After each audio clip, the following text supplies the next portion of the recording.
In the 1970s, one man controlled an empire, not through force, not through politics, through chemistry, through ambition.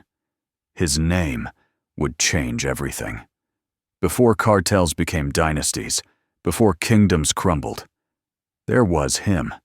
Sinaloa, a state swallowed by poverty. A boy, born with nothing but hunger.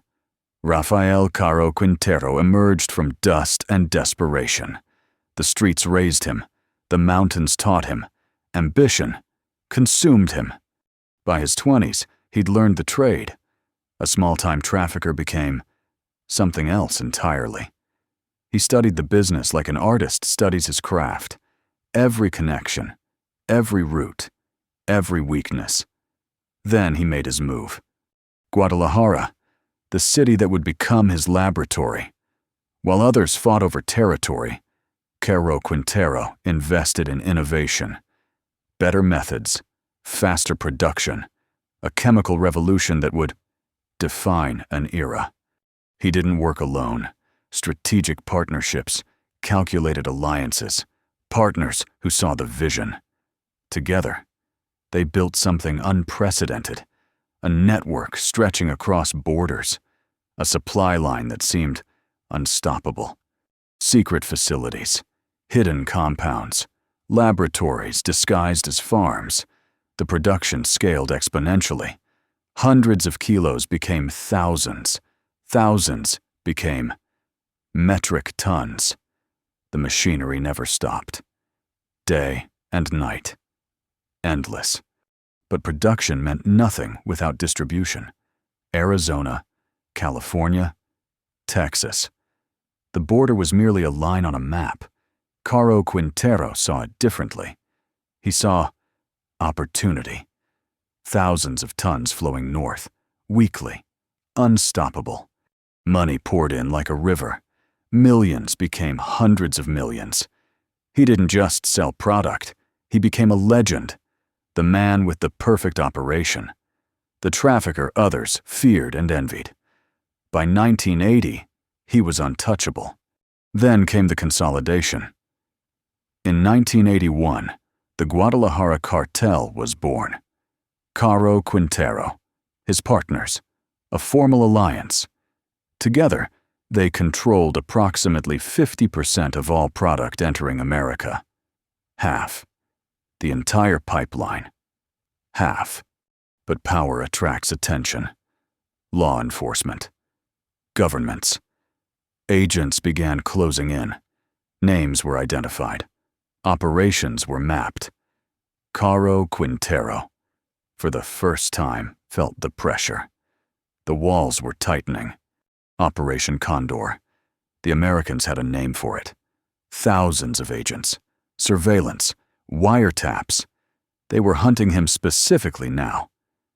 Caro Quintero adapted. He moved. He hid. But the net was closing tighter every month. Then, a critical error. A journalist, a young American named Kiki Camarena. He was DEA, undercover. He infiltrated the operation. He saw everything. He reported everything. This would change everything. February 1985. Camarena disappeared. Days later, his body surfaced. The message was clear. Defiance against Caro Quintero meant death. No exceptions. The cartel had shown they would not be challenged. The death of an American agent. It triggered something unprecedented. Federal fury, congressional rage, every agency mobilized. Caro Quintero had miscalculated. He'd provoked a sleeping giant.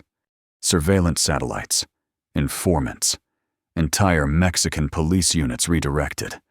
The hunt became personal. Every agency wanted him. Every captain wanted credit. The price on his head was everything. Within his own organization, cracks formed. Money was offered. Large money. Enormous money. For information. For location. His own people. began calculating the cost of loyalty versus survival. One man would break.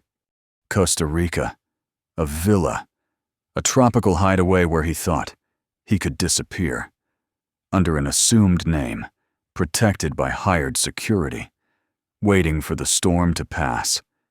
But storms never pass. They only grow. August 4th, 1985, Costa Rican authorities surrounded the villa. American agents coordinated.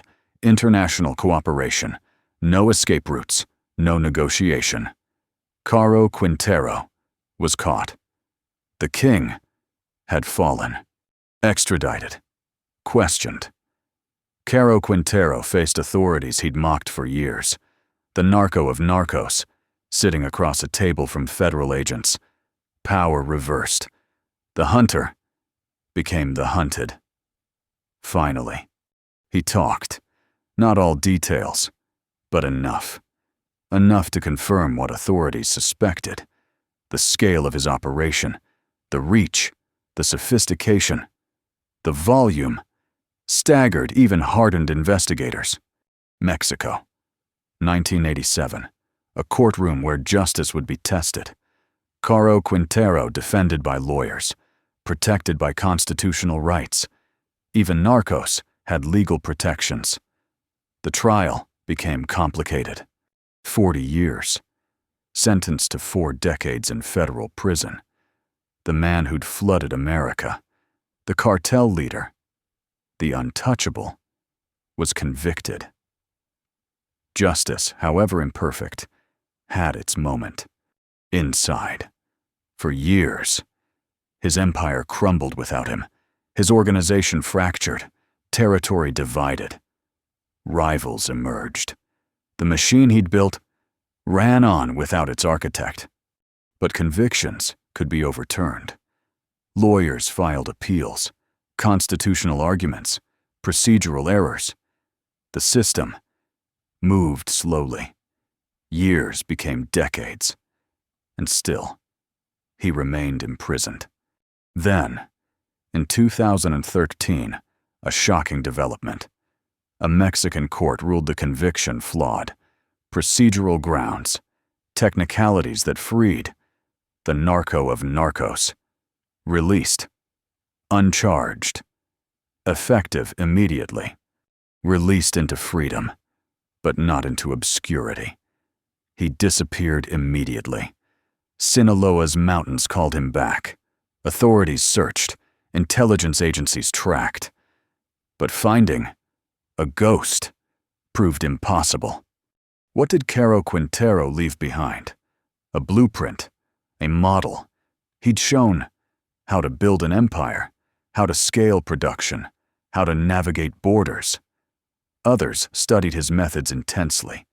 Historians now estimate his organization moved 2,000 tons annually at its peak.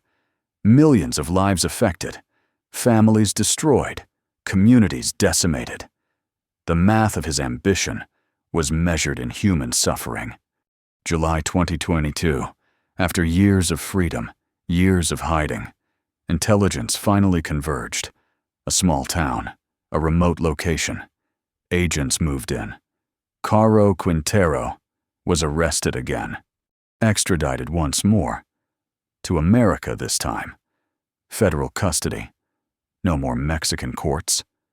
No more technicalities. This time, the machinery would ensure permanence. American federal prison. Maximum security. The man who once controlled, now controlled nothing. His empire dust. His organization scattered. His legacy remains only in history. But the question persists. Was he truly the king? Or merely one chapter in an endless book? For every trafficker imprisoned, new ones emerged. The system continued. The demand never stopped. He didn't invent the trade. Traffickers existed before him, but he industrialized it. He transformed a cottage industry into a manufacturing operation. That innovation changed everything forever. After the Guadalajara cartel fractured, new empires rose. Sinaloa cartel, Gulf cartel, others. They studied Caro Quintero's methods. They perfected them. They became even larger. Hundreds of thousands. That's the estimated impact. Deaths related to his product, his organization's violence, his supply chains. Numbers that statistics cannot humanize. In Mexico, in America, in households devastated by addiction. Caro Quintero is not a legend. He is not a romantic figure.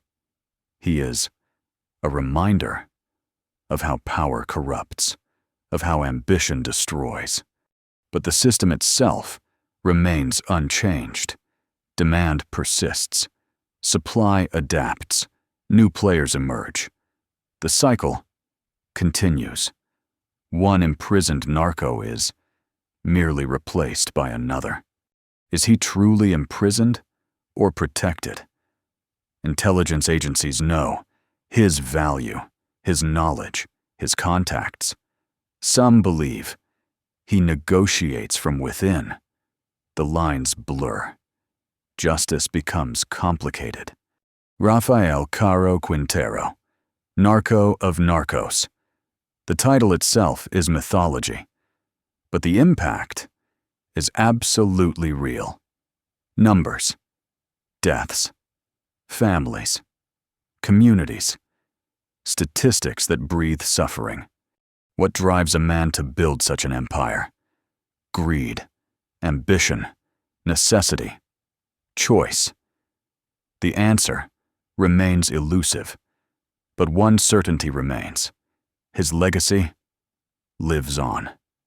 In prisons, in treatment centers, in families broken, in his wake.